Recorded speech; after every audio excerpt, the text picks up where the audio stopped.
Segredos dos Mortos, a rede de espiões de Stalin. Mildred Fish era jovem, bonita e americana. Em 16 de fevereiro de 1943, ela foi levada de sua cela da prisão Ploetzency, em Berlim, para um local de execução. Uma guilhotina a degolou. Mildred Fish foi a única americana executada por ordem pessoal de Adolf Hitler. O que ela teria feito para incitar a ira do senhor de guerra nazista?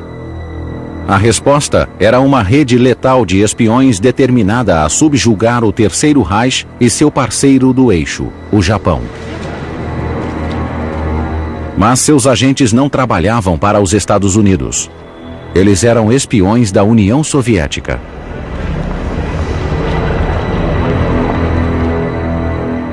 Mildred era um membro importante do grupo.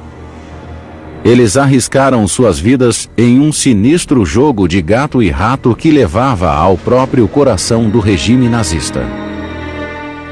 Essa é a história da Orquestra Vermelha, uma organização com um só objetivo: destruir o ditador mais aterrorizante que o mundo já vira. Nascida em Milwaukee em 1902, Mildred era uma jovem alegre e inteligente de uma das famílias mais tradicionais dos Estados Unidos, que chegara no Mayflower. Aos 24 anos, ela se apaixonou e se casou com Arvid Harnack, um alemão que estudava em Wisconsin. Eles se mudaram para a Alemanha, onde Mildred dava aulas de literatura americana. Mas a situação na Europa se deteriorava. As ruas da Alemanha se encheram de militantes que divulgavam as ideias fascistas de Adolf Hitler e seus capangas. Os Harnack ficaram horrorizados com o aumento da intolerância, mas logo seriam envolvidos pelo terror generalizado do regime nazista. 4 anos depois, Hitler foi eleito chanceler da Alemanha. Os socialistas e outros esquerdistas que se opunham a ele foram presos e enviados a campos de concentração. Mildred e Arvid estavam decididos a enfrentar o regime nazista. Secretamente, Mildred ajudava judeus alemães a fugir do país e escapar do extermínio. O casal tomou uma decisão crucial. Uniu-se a uma nova organização de inteligência soviética quando ela se expandia através da Europa. A rede secreta era conhecida como Die Rote Kapelle, ou Orquestra Vermelha. Os terríveis crimes do regime comunista de Stalin não eram conhecidos no Ocidente. Muitos esquerdistas o consideravam o único com poder suficiente para derrotar Hitler.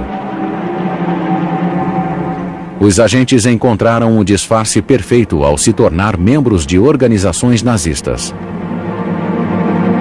Em junho de 1933, Mildred filiou-se à Associação Nazista de Professores. Arvid foi trabalhar no Ministério da Economia em Berlim e logo era promovido a cargos importantes. A partir de 1935, ele forneceu secretamente informações sobre a economia alemã à União Soviética. Quando uma nova lei de 1937 deu aos oficiais nazistas poder para despedir funcionários públicos cuja lealdade fosse duvidosa, ele entrou para o Partido Nazista. Durante os anos 30, as redes de espionagem comunistas teceram uma teia de contatos dentro da instituição nazista. Quando a guerra começou, eles estavam prontos. Em 1939, Hitler invadiu a Polônia. Isso o colocou frente a frente com Stalin. Ele ganhou tempo para se preparar, assinando um pacto de não agressão com Stalin. A Alemanha e a União Soviética dividiram a Polônia entre si. O mundo ficou chocado com o cínico acordo, mas Stalin estava satisfeito. Sua fronteira do oeste parecia segura e ele podia concentrar suas forças militares no Oriente. Lá, ele enfrentava o poder agressivo do Japão. Em 1931, os japoneses haviam invadido a Manchúria para chegar à China. Mas isso os deixou perto demais da Sibéria soviética e sua valiosa matéria-prima. Stalin temia a repetição da desastrosa Guerra Russo-Japonesa de 1905, quando a Rússia imperial fora humilhada. Seus espiões precisavam descobrir se o Japão planejava invadir a União Soviética. Para isso, eles convocaram Richard Sorga. Filho de mãe russa e pai alemão, Sorga estudava em Berlim.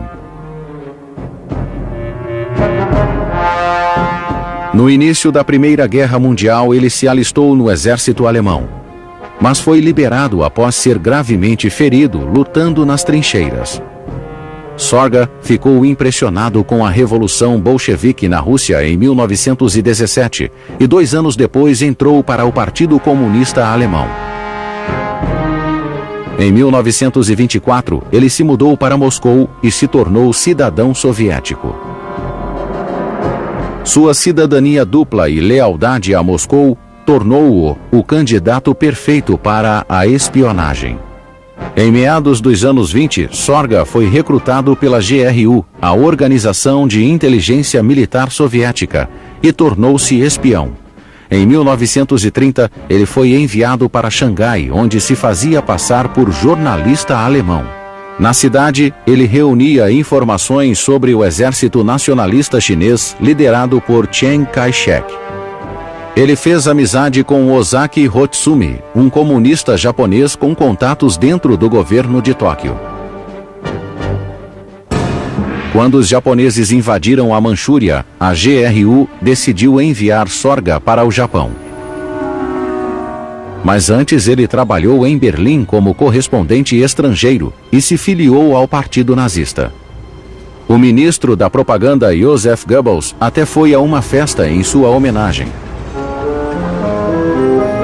Sorga chegou a Tóquio em 1933. Ele precisava descobrir se o Japão pretendia ou não atacar a União Soviética. Conseguiu acesso à embaixada alemã e a seu adido militar, o coronel Eugene Ott, uma fonte vital de informações sobre o exército japonês. Mas foi sua amizade com Ozaki Hotsumi que lhe deu acesso ao governo japonês. Em Tóquio, ele se tornou amigo do príncipe Konoye, um membro da família imperial japonesa que se tornaria primeiro-ministro.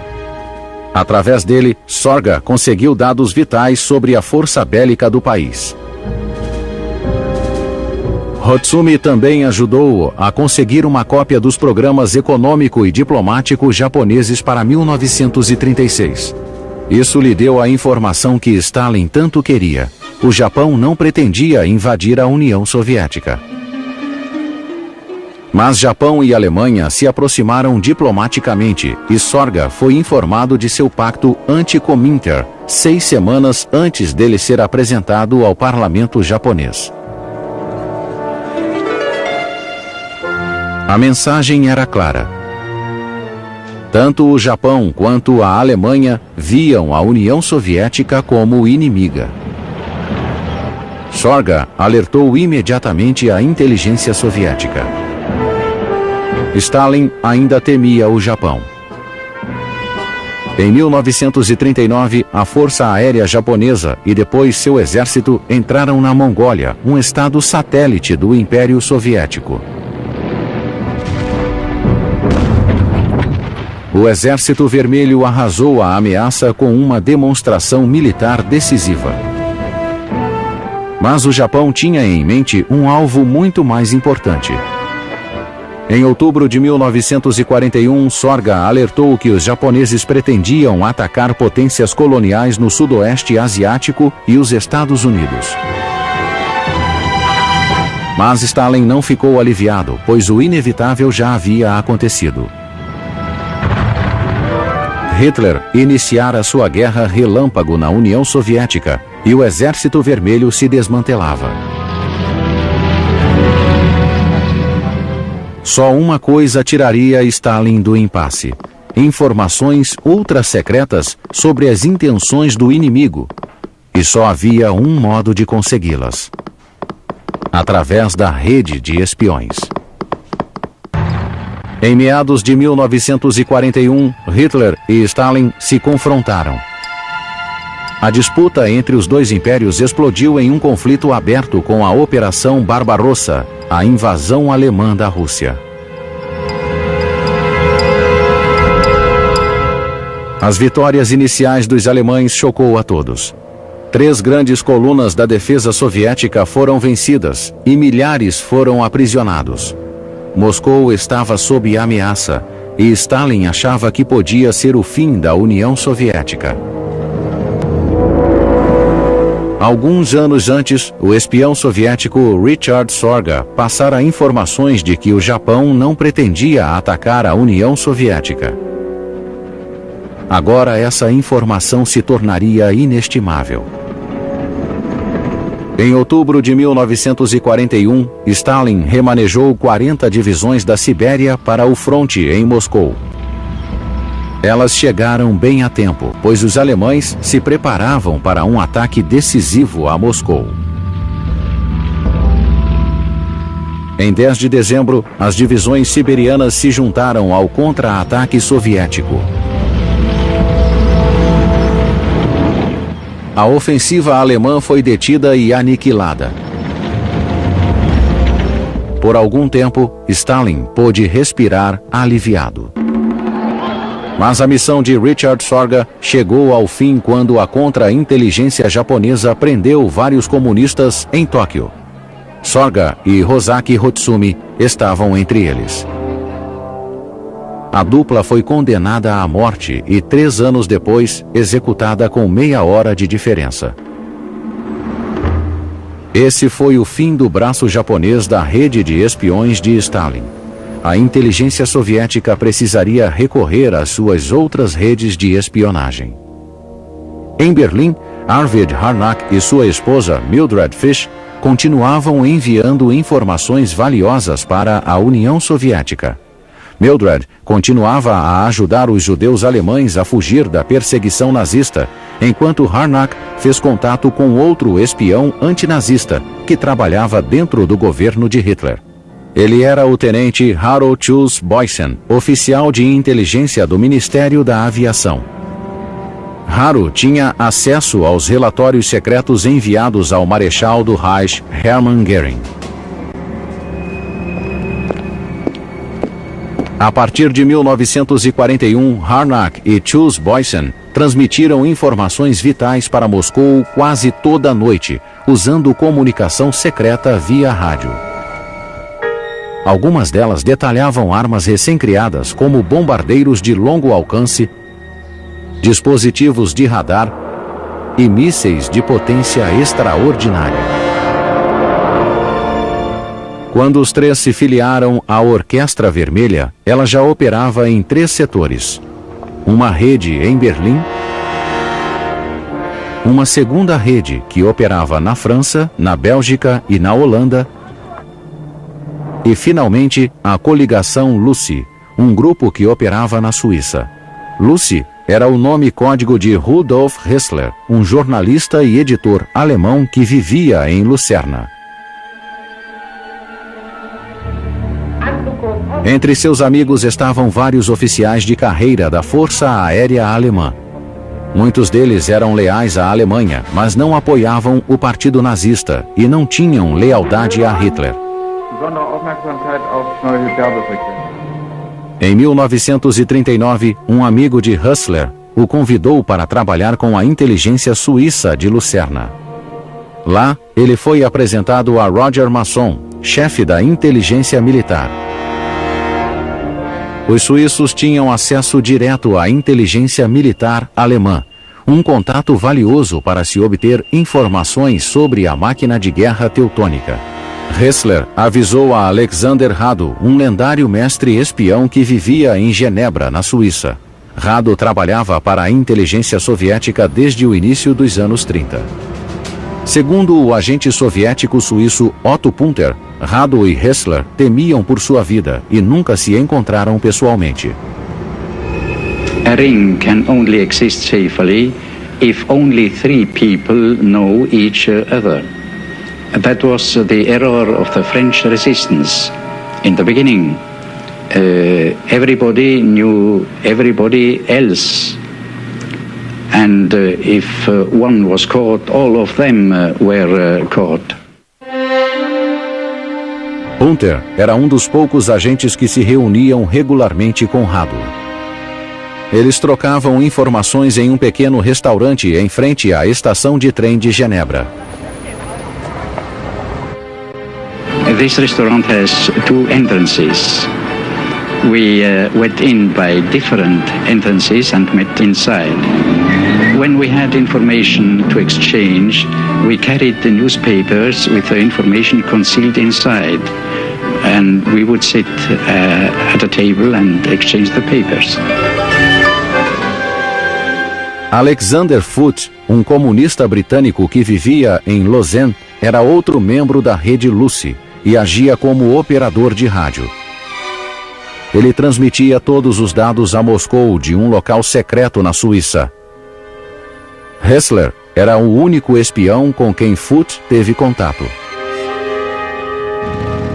Em março de 1940, Hessler soube que a Alemanha pretendia invadir a Dinamarca e a Noruega. Os russos passaram a informação para os aliados ocidentais, mas eles não podiam fazer nada. 2 meses depois, ele soube do plano alemão de dominar as defesas francesas na linha Maginot. Mas as forças de Hitler eram incontroláveis. As informações de Hessler causaram pouco impacto no andamento da guerra, mas isso logo ia mudar. A coligação Lucy tinha vários informantes nazistas em altos cargos do governo, e a identidade de muitos deles permanece desconhecida até hoje. Mas eles conseguiram informações do coração da máquina militar de Hitler, o quartel-general do alto comando alemão. Seus relatos deram ao exército soviético a chance de deter o ataque alemão em uma das maiores batalhas da guerra. Em 1942, a coligação Lucy obteve uma lista de todas as unidades envolvidas no ataque do 6º Exército Alemão em Stalingrado. Rado gave me several of the wrestlers' information, and I found them fantastic. I remember a cable with the whole order of battle of the 6th German Army of Marshal von Paulus before Stalingrad. There was the number of divisions, their commanders, the positions of each regiment, details right down to the number of guns. If I hadn't ciphered this message, I wouldn't have believed it, even today. Graças a isso, os soviéticos cercaram o comandante alemão Paulus, estrangulando seu contingente e obrigando-o a se render. Paulus se entregou em janeiro de 1943. Era o começo do fim para Hitler no fronte ocidental. Mais informações permitiram que o exército soviético previsse exatamente a direção e a potência do ataque alemão a Kursk, em 1943. Foi uma batalha titânica entre tanques, e o exército soviético triunfou. Mas a coligação Lucy estava perto do fim.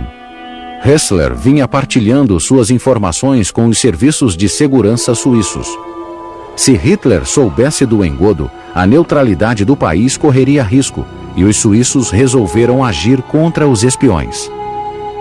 Com rastreadores de rádio, descobriram um local das transmissões para Moscou, e a casa que escondia o radiotransmissor foi invadida. Lá encontraram papéis com a caligrafia de Alexander Rado escondidos na base da parede. Eles revelavam o código usado pelos espiões da Lucy.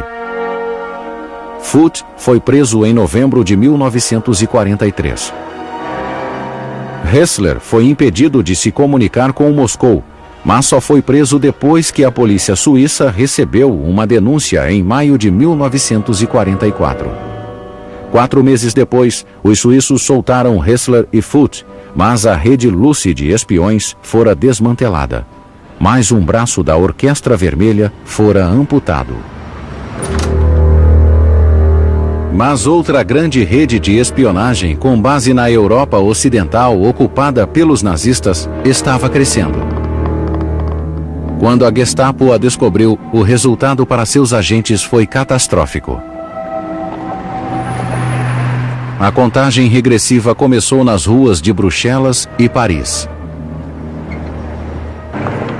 Na Europa ocupada pelos nazistas, os espiões soviéticos moviam-se sorrateiros pelas ruas da Bélgica e da França. Leopold Trapper era o espião líder desse braço da Orquestra Vermelha. Trapper começou trabalhando numa fundição em uma região da Polônia habitada por alemães. Em 1923, ele foi preso por liderar uma greve de trabalhadores. Após ser liberado, Trapper emigrou para a Palestina e foi trabalhar em um kibbutz. Após se tornar membro do Partido Comunista, ele foi deportado pelas autoridades britânicas e mudou-se para a França. Em Paris, ele se juntou a uma rede de espionagem soviética. Quando ela foi desmantelada, ele fugiu para Moscou, onde foi treinado pelo Serviço de Inteligência Soviético. The leaders of the subunits of the Red Orchestra knew all the time that the war with the Nazi Germany is inevitable, either in the West or in the East. Therefore, quite a number of people, I was only one of them, started organizing networks against Hitler's Germany.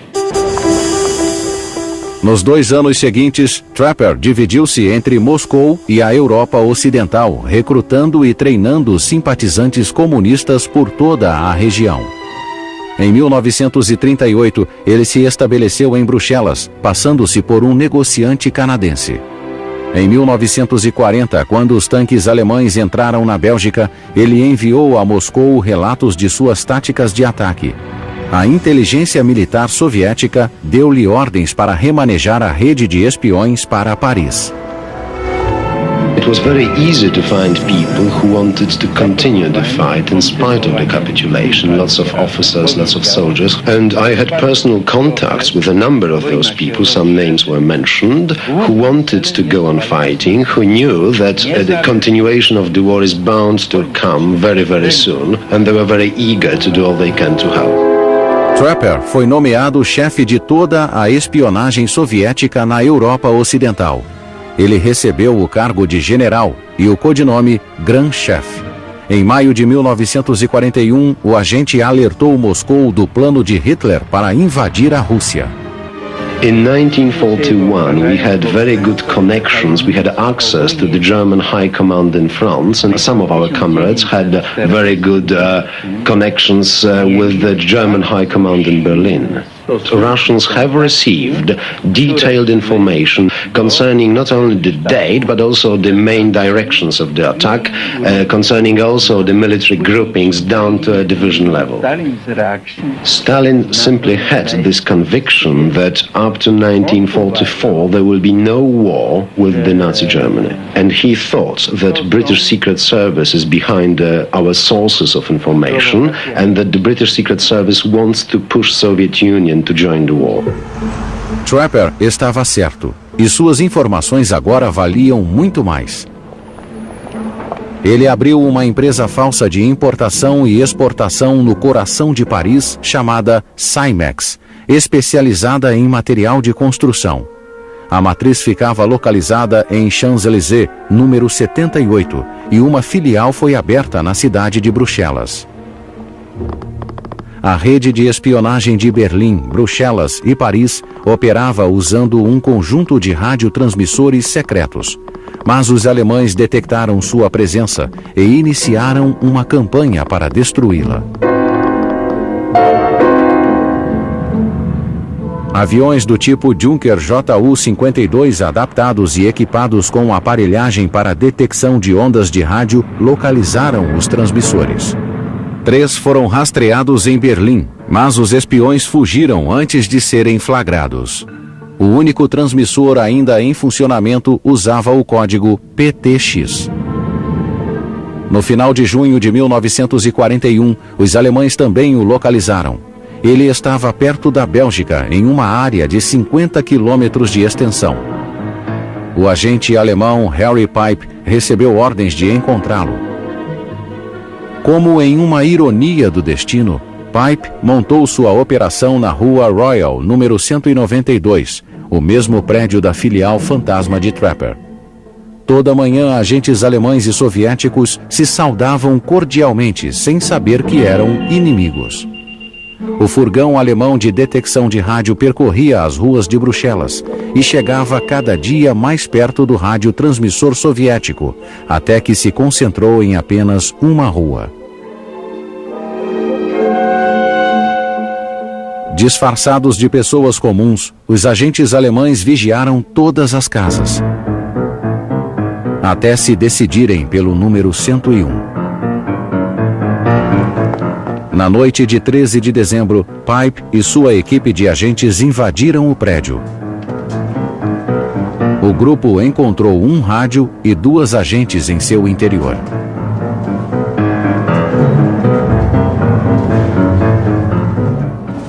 Quando revistaram a casa, encontraram uma porta secreta que escondia uma oficina onde documentos militares alemães eram copiados. Hitler foi informado da descoberta e ordenou o aniquilamento da conspiração. Na busca também foi encontrado um papel com combinações numéricas e os decifradores alemães revelaram o nome Proctor, um herói de romance francês. Depois de revistarem durante semanas antiquários e livrarias na Bélgica e na França, eles localizaram um livro obscuro escrito por Guy de Teramont. Ele era a chave para o código soviético usado nas transmissões PTX, um desastre para a Orquestra Vermelha. O código revelava os nomes e os contatos de inúmeros agentes soviéticos em Berlim. Em 31 de agosto de 1942, a Gestapo emboscou Schultz Boyce, no Ministério da Aviação. Harnack e Fisch foram presos num resort à beira-mar no norte da Alemanha. Um total de 177 agentes suspeitos foram presos em Berlim e levados para as celas do quartel-general da Gestapo. Submetidos à tortura, muitos entregaram seus colegas conspiradores. Arvid Harnack e mais 80 espiões foram levados para a prisão Plötzensee e pendurados em ganchos por cordas finas. O peso de seus próprios corpos acabou estrangulando-os. A americana Mildred Fish foi guilhotinada. A destruição da rede da Orquestra Vermelha em Bruxelas e Berlim foi um grande golpe para a inteligência soviética.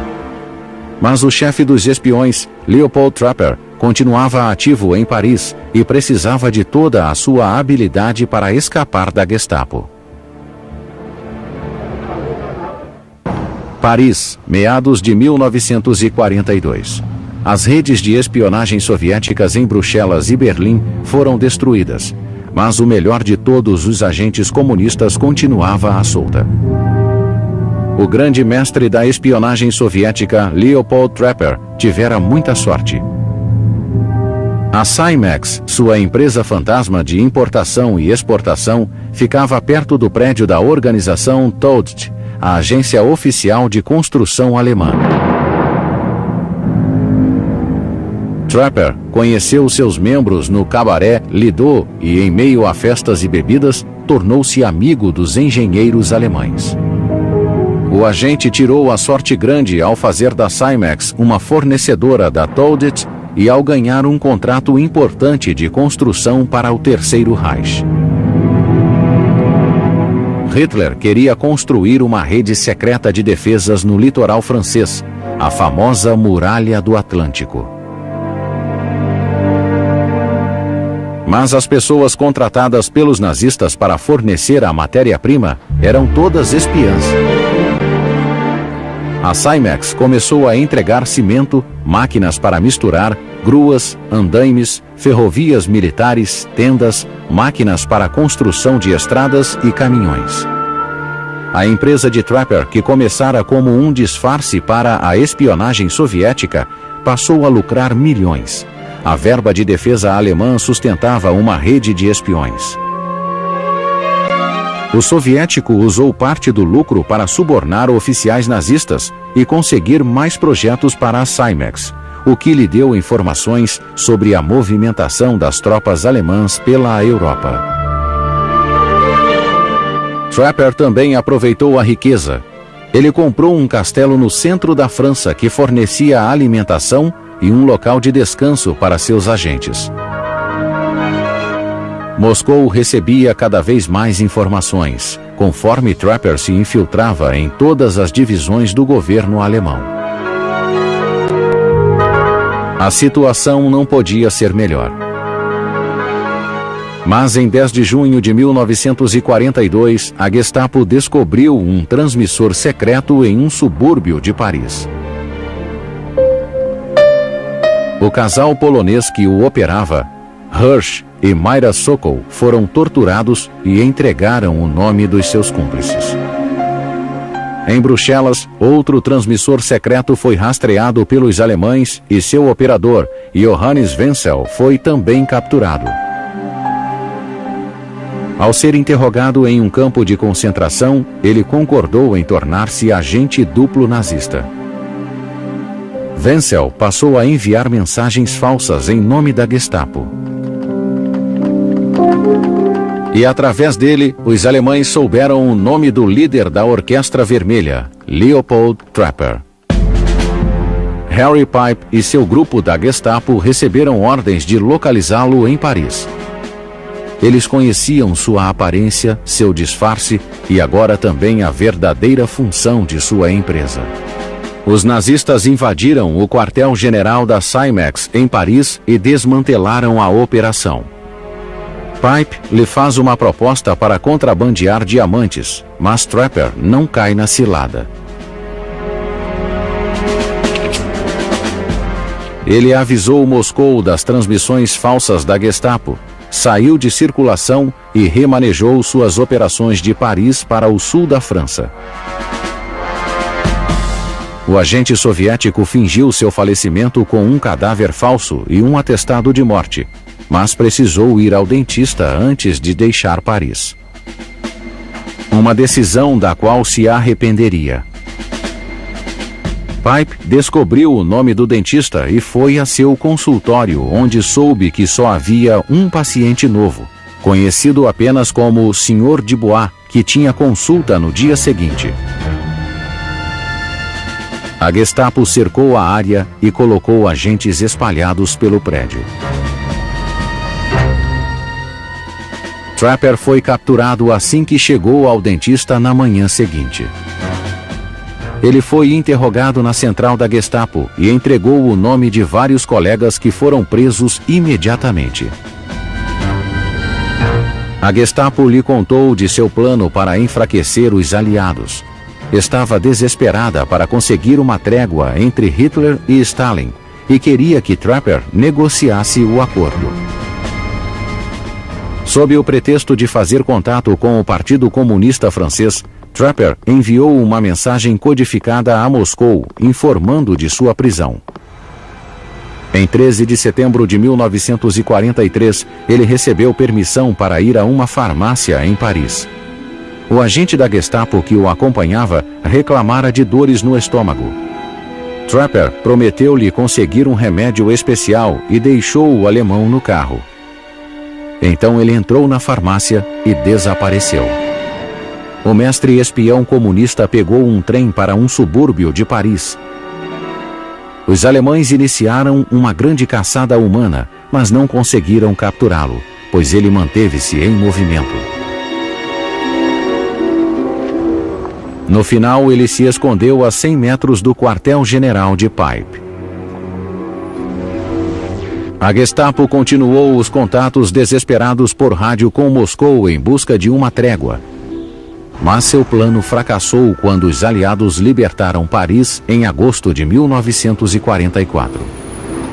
Trapper conseguiu fazer contato com a União Soviética e em 6 de janeiro de 1945 ele foi finalmente levado de volta a Moscou.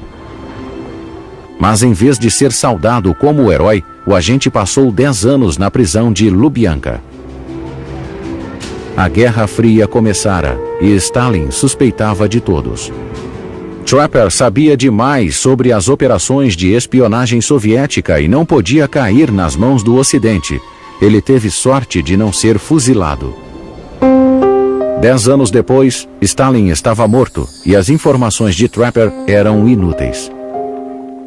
Quando foi finalmente libertado, voltou para a Polônia e se estabeleceu em Varsóvia. Em 1973, o ex-agente teve permissão de ir à Grã-Bretanha com a esposa para se tratar. Trapper morreu em 1982 e foi enterrado em Israel. A rede de espiões comunista teve breves momentos de grande sucesso. Proezas que teriam sido impossíveis sem a ajuda de figuras-chave do regime nazista. Suas identidades permaneceram um mistério durante várias décadas, mas hoje já se fez descobertas impressionantes. Kursk foi uma das batalhas decisivas entre Hitler e Stalin. A derrota alemã nesse combate de titãs sinalizou o fim de seu reino de terror no fronte oriental. A coligação Lucy, com base na Suíça, transmitira informações cruciais sobre o conflito para a inteligência soviética. Mas onde obtiveram os segredos de Hitler? Em 1942, um agente misterioso chamado Werder fornecia 20% das informações para a Lucy. Pesquisas recentemente publicadas identificaram Werder como um dos capangas de Hitler, um homem a quem o ditador confiaria a vida. No ano 2000, o vencedor do Pulitzer, Louis Quiltzer, fez uma declaração chocante em seu livro Hitler's Traitor. Ele sugeriu que Werder poderia ser Martin Bormann, um dos nazistas mais influentes do Terceiro Reich. Bormann era secretário particular de Hitler e um dos poucos em quem ele confiava. O nome Werder surgiu em 1941, quando informações vitais foram enviadas a Hustler, o jornalista alemão e espião soviético que vivia em Lucerna, na Suíça. Na mesma época, Bormann convocou o seu adido Heinrich Heim para anotar secretamente tudo o que Hitler dissesse em particular. Os dois registraram praticamente cada palavra. Em 1953, os manuscritos se tornaram o livro Hitler's Table Talk. Quando a guerra se virou contra Hitler, os generais alemães conspiraram para matá-lo. Quiltzer diz que Bormann pode ter sido influenciado pelo clima conspirativo. A partir de setembro de 1942, Bormann usou equipes de estenógrafas para registrar tudo o que Hitler dissesse. Ao mesmo tempo, Moscou percebeu que as mensagens de Werder tornaram-se mais detalhadas. Foi o agente misterioso que passou os dados estratégicos cruciais para a Batalha de Kursk. O resultado foi uma derrota catastrófica da Alemanha.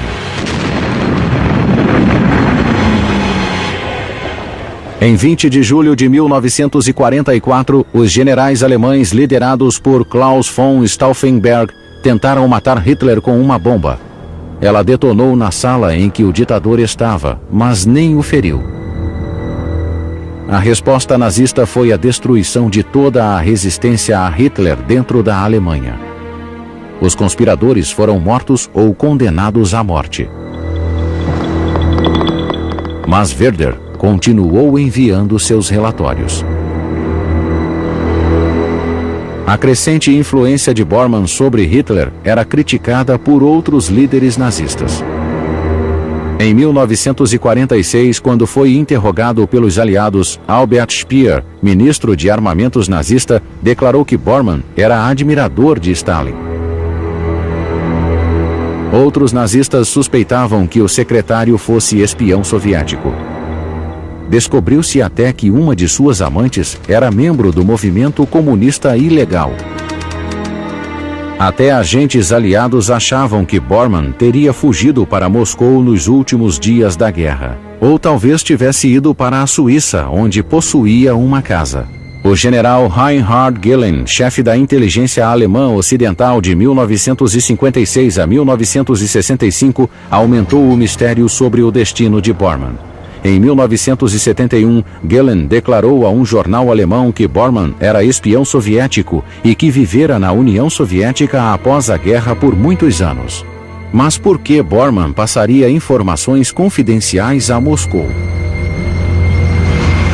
Louis Kiltzer sugeriu em seu livro que Bormann era socialista.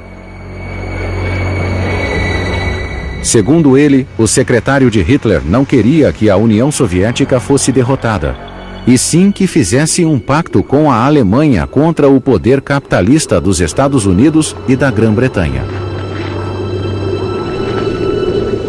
Rudolf Hessler, seu contato na coligação Lucy, talvez fosse o único que pudesse comprovar essa teoria.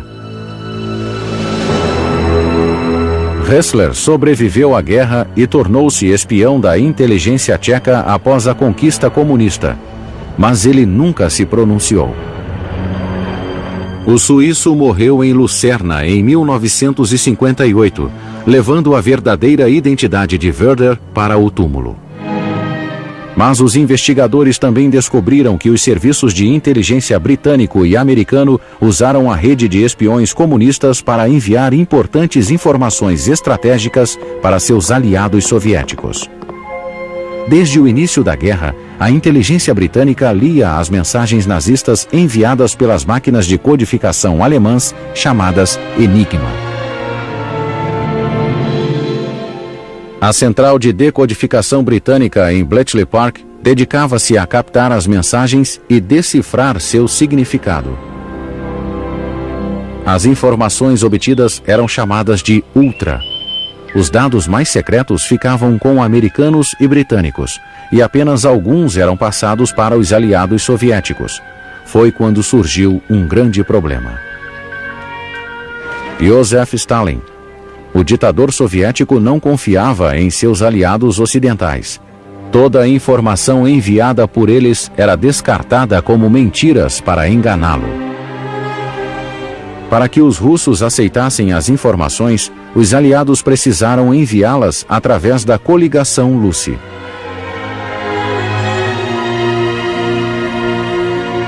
Alguns historiadores suspeitam que a inteligência soviética participava da farsa.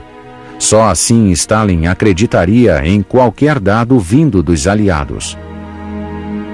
Talvez esse seja mais um mistério obscuro que nunca será solucionado.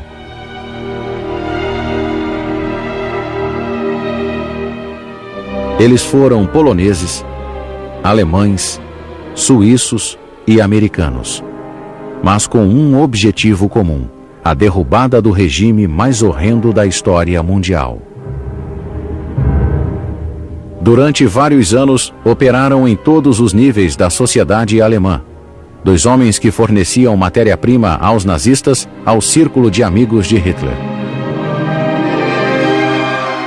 Talvez só nas profundezas dos arquivos russos estejam as respostas para os vários segredos das redes de espionagem comunistas, que permanecem como um dos grandes mistérios da Segunda Guerra Mundial.